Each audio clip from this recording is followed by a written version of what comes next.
Hi everyone, it's Ashley here in the tech booth. Welcome back to our next segment. We're going to be going over a mystery chore that we've been working on. This time it's the hay net hoops, and I wanted to give you guys a little update. Thanks, James. A little update on what we're doing. So I've been taking pictures since the day that we first started testing it out, and we have the most adorable little test subject, our pony, Captain Clark.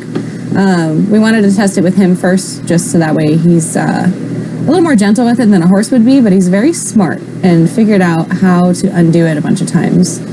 So the first morning, we just got him set up in his stall. This was the original plan that we had, with just the one clip, the two like straps on the side to hold it down, and then the hinge on the back. And it seemed to be going well until about 11:45 in the morning, when I went back out to check on him to see if he had finished his breakfast, and this is where I found it. So he had undone the sides and twisted that little hinge all the way up. That was one of the straps on the side that was supposed to keep it from going up. And then he pulled the hoop out of the hinge strap. So pulled the eyelet bolt with the clip out of the tire.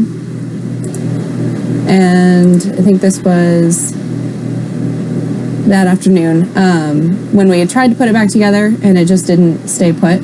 So what we did was go ahead and reinforce it with the nylock bolt,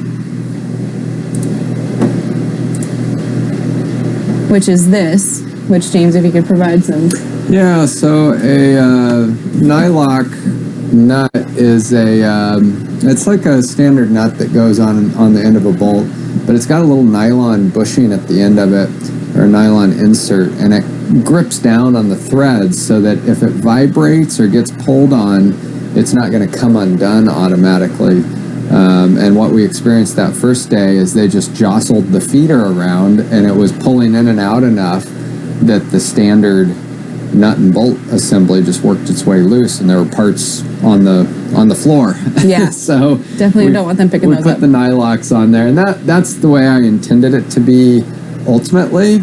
It's just for the test. I was like, we can get by without doing nylocks. I didn't have the right size, but we were proven wrong very quickly. Very quickly. And then along with the nylock bolt, James did go ahead and put washers on everything as well, so that way it can't get pulled through the tire. So this is the double strap hinge that we ended up changing out to. And then the eye bolt with the nylock at the end of it as well. So on to Wednesday morning, I had an epiphany, a dream, if you will, that the carabiner clips were just not the best option for what we could be doing. And I knew that we had a bunch of these clips laying around. So it has kind of like a D-ring at the end of it that we could slide over the tube. And then these kind of clips that you do slide it up and down with your thumb are a lot easier to do and a lot quicker than carabiners, especially if you're wearing gloves, because those are the same kinds of clips that go on like lead ropes or lunge lines, things like that, that you already use to lead a horse around. So I thought those might be good for us to try out. So we slid one over and then put it into the eye bolt. And that was kind of like our, aside from fixing the nuts and bolts, that was like our next improvement, was to do that. And as you can see here, it clearly worked so well. He got the hoop out of the strap again and was able to stick his head underneath it. So when this happened, I just kind of took the hay out of that tire, threw it in the other tire behind him, so he wasn't... And we were, on this iteration, we were still using those half or one hole hook assemblies on the sides. So the back hinge had a 2-hole strap that we fixed, but the side pieces to keep it down were just a single-hole strap. Yeah, these single-hole straps that we ended up bending upwards to make them kind of like a hook, so that the hoop couldn't go past it. But as soon as you pulled it anywhere into the inside of it, he was able to lift it up with his head. So this is the double strap, or the double hole hinge. It holds up a lot better. And I think I had it like tied up or pulled up over the night, and so it had kind of gotten bent. And so when that happens, now we can see kinks in the hose, and I'm just worried that like it's going to cause warping over time. But it's still really sturdy. I mean, in a way, it's a good accident to try out how robust that pipe is, and it's actually in really good shape for being stressed like that. Yeah. So this is Thursday morning, the 18th. I had fed him in his stall, and we still had the same hardware and everything, and he was able to get the whole thing lifted up. So he would just lift it up in half and would just kind of eat out of it like that. You can see the other tire behind him where all the hay ended up. So he kind of just pushed everything out of it and was able to just move it around, which is what we don't want. We don't want anyone's heads or ears or eyes or whatever getting stuck underneath this thing. So I think this next photo was just showing how, as he's pulled on it, it's twisted the metal hinge. But I don't think he's going to pull on it hard enough to actually break it or pull it off the tire. And then this is also on Thursday, I think, just showing how he had opened it halfway up, because the bottom was practically stuck to the ground, and then I had to undo the clip and then push it back down and then clip it back closed. But the clips that we had with the eye bolts were doing their job. They're keeping it strapped in there so it's not actually going to fly around anywhere. So this is Friday the 19th, and this was after we did another adjustment for the hardware that you were using. So instead of doing the 2 hook straps on the side to keep it from being able to be pulled up, we switched to 2 hinges and 2 clips. So in the, kind of like a compass, the northeast, southwest, on either side there's clips, or the 2 sides there's hinges, and then the other 2 sides there's clips. And here's just another angle of that. So this makes it a lot easier to fill it, actually, because you can undo just one of the clips, and it's flexible enough that we can just pull it up, throw the hay in there, and then just clip it back closed. But it's attached on enough places that he can't get his head anywhere underneath it. So that was Friday morning, and then this one is Friday afternoon. So you can see that he wasn't able to pull it up. He actually got all of his hay in the bottom. And the net is just loose enough so that it still drapes to the bottom of the feeder. So he can get all of the little bits and pieces that are down there. It's just when he's going to toss the barrel around, now it's actually not going to go anywhere. So I think... Oh, here's another good image of the hinge that we're using. So this is just a kind of like a conduit strap with has the 2 holes at the ends, and then we put the bolts with the nylock at the end of it. And that's what it looks like from the back, from the outside tire. So everything's flush with the tire. Nobody's rubbing their noses or faces or anything on that stuff. But I think that's it for all the photos that we're at so far. It only took like 4 or 5 days to get some improvements that we needed. So there's our little test subject. He's very happy that he gets to eat food, and we're very happy that we get to figure out how to make this thing work. Now, you mentioned something about the 2 clips, because we have 2 clips and 2 hinges, basically. And are you only having to remove 1 clip to put hay in there, or do you remove both of them? So far, we've only been removing 1, just to make it a little quicker. Yeah. Definitely can remove 2. It's just 2 things to undo. Okay. So I don't know if, like, we could secure it on that side and not have to worry about a second clip. Right, that's what I'm wondering. And because I don't think over time, like, it might not bend, and it might, but if it's clipped down and everything's secured, then it doesn't matter if the hoop is warped or anything like that. Yeah, I guess 2 clips does give us the added benefit of being able to clean stuff out at some point. So we can actually lift it and open it all the way. Yeah, I mean, those clips, I'm trying to keep track of what's going to work and also optimize it for cost and materials and all this other stuff. So, all these different components we add. I did check out a new hinge assembly too that would be maybe easier on the material, but it costs a little bit more. So it's like, well, we can kind of play around with some of that stuff. I do like the 2-hole straps. I mean, they tend to work. They're super easy and cheap. The clips are a little bit more expensive. The eye bolts aren't really that bad. But yeah, we do have to deal with the wood here pretty soon as well. Yeah. And that's going to be probably happening over the next week, and we'll take some pictures of that. But yeah, I think we're getting somewhere. I mean, I'm thrilled that they haven't destroyed it yet.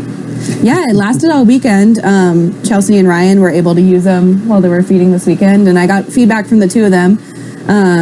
Anytime we were feeding together, I was like, so how was it? Rate your experience. What's your experience with this product?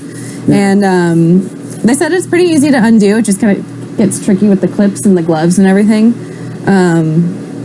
You know, it might just be something that we have to get over, because I just don't want hay all over the ground this summer. It's going to be so much wasted hay, and all the little guys trying to eat the hay off the ground, and the horses eating gravel and everything. So I would rather do as much preventative as we can to help with the, you know, them eating the rocks and getting sand clear and stuff, because sand clear is just as expensive as all this hardware is, if not more. Yeah. Oh yeah. So, absolutely. Yeah, a bucket of sand clear runs you $20 to $30, and you need 2 of them for as many horses as we have. So, you know, as many things as we can do to prevent that from happening, the better. Yep. So now, the next phase of this is figuring out the netting, and we're using a hay bag right now. Pretty straightforward. Hay bag is kind of like pretty heavy duty stuff. It's kind of a nylon or some sort of composite string. It's not too different from baling twine almost, in a way. Just not quite as plasticky. Yeah, it's a little more tightly wound, and yeah, I don't know that it's not fully cotton. It's some sort of composite, but it works pretty well. But it's a little bit thicker, and the stuff you're looking at is kind of bulk netting, right? That we're going to cut to size. Yeah, there's a couple companies that offer bulk netting. Some of them have samples that you can get. So I'm looking into ordering a sample. It just doesn't tell me how much I actually get from it. But with those, we would just need to measure out like a 4-foot by 4-foot square, basically, and then cut it, and then we can use it for the hoop, because it really only needs to be like the size that it would like kind of hang down at. Right. It's not like it's too much of a problem if it's too big. It's a problem if it's too small, but right. Yeah. We want to give them room to get down into the bottom of it without stressing it. And of course, we got to make sure they're not going to chew it up either, as long as it's tough enough.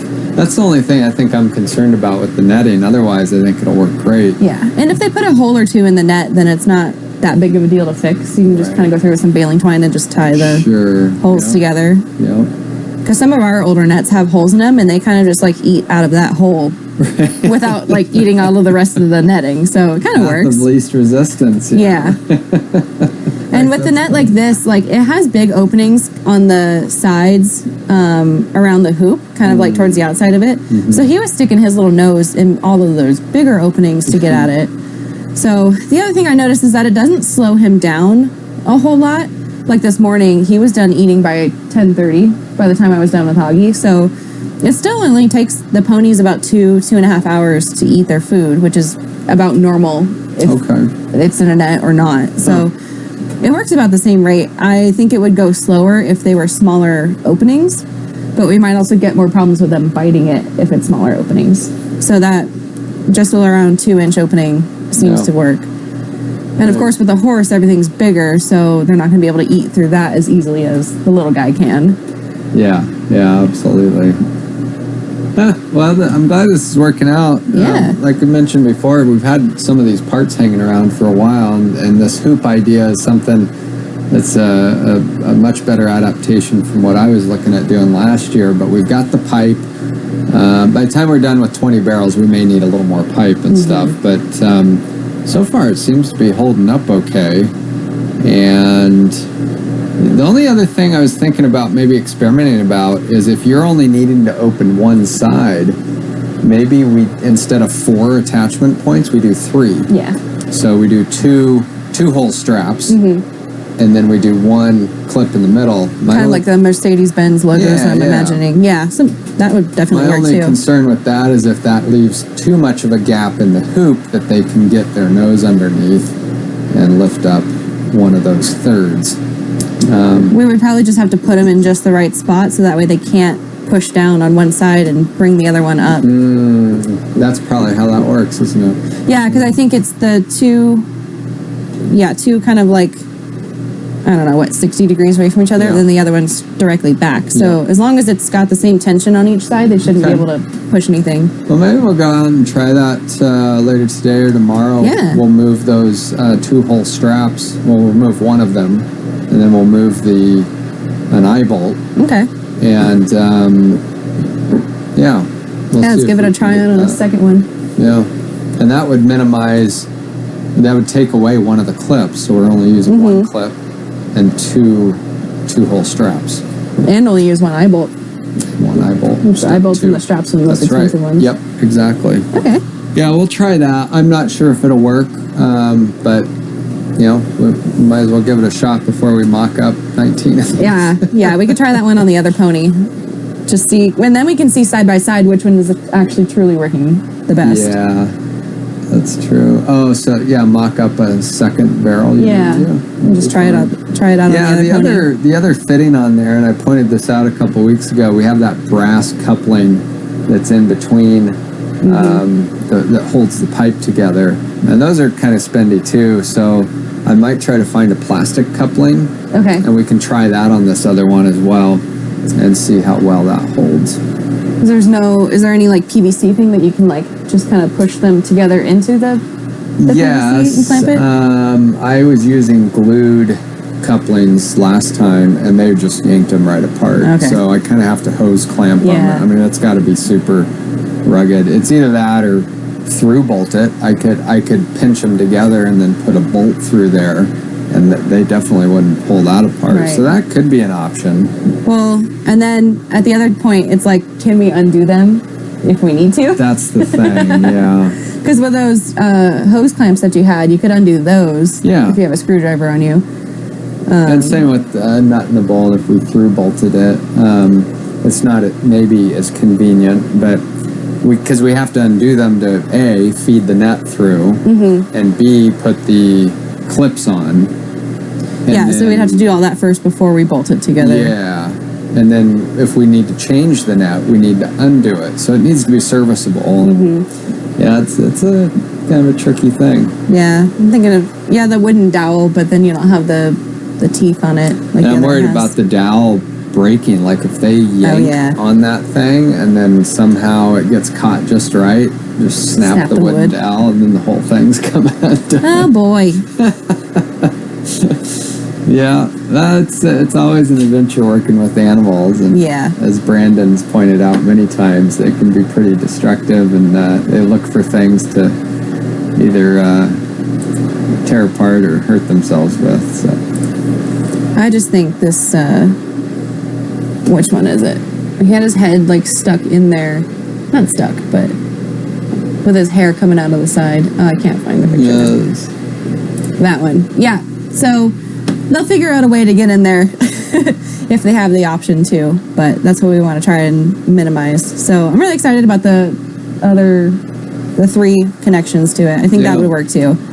Yeah. And then we need to cut the wood up a little bit. That'll be something we'll address this next go around, whether we're going to go with a circular setup or a square inside of there. I have a feeling it's probably going to be circular because that'll give us the most area to cover that hole in the bottom. I'm thinking a circle just a little bit bigger than the diameter of the barrel itself. Yep.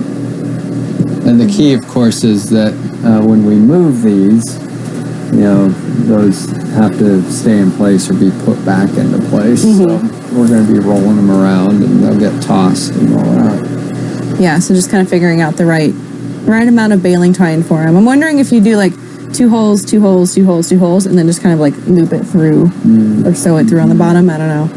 But the baling twine is going to degrade over time. Yeah. Yeah, and some of the other barrels, I've actually seen bolts just burrowed in, and they're not even capped on the other side. They're like a lag bolt or something. And there's some thick rubber down there, so if you get a good grip on it, it's not going to go anywhere. Well, that's good. Yeah, because they're not pulling up at the wood. Right. The wood just, right now, because none of them are attached, the wood just kind of flops around when they move the barrels. No. But they don't actually, like, pick at the wood. I mean, Gertie might chew on it, but... especially if the net's in there, that's going to slow them down a bit, too. Huh. Cool. All right. Well, I think we're getting on to something finally. It's taken a couple weeks, but we're getting there. But at least it only took like a week or two, not several months of product development. Right. Cool. Well, I think that's about it for this segment. I don't have anything else to chime in. Do you have anything else? Awesome. No, I think we're doing good. We'll plan on keeping you updated for next week. We'll probably shoot some video and take some pictures of that, our progress, and then So I think coming up here we have Hobie Hares coming to help us welcome spring today, and then we've got a fascinating presentation about avalanches at 2:00 today. And then we've got a Raptor talk with Chelsea. That's right. We're going to be talking about falcons tomorrow, or this afternoon at 3 p.m. and then feeding at 4. So, busy day. And then Mackenzie will be here at 6:30. So still more to come. So hang out with us. Thanks for joining us at Monday Socials, and we'll be back with you in just about 30 or 40 minutes. All right, see you later.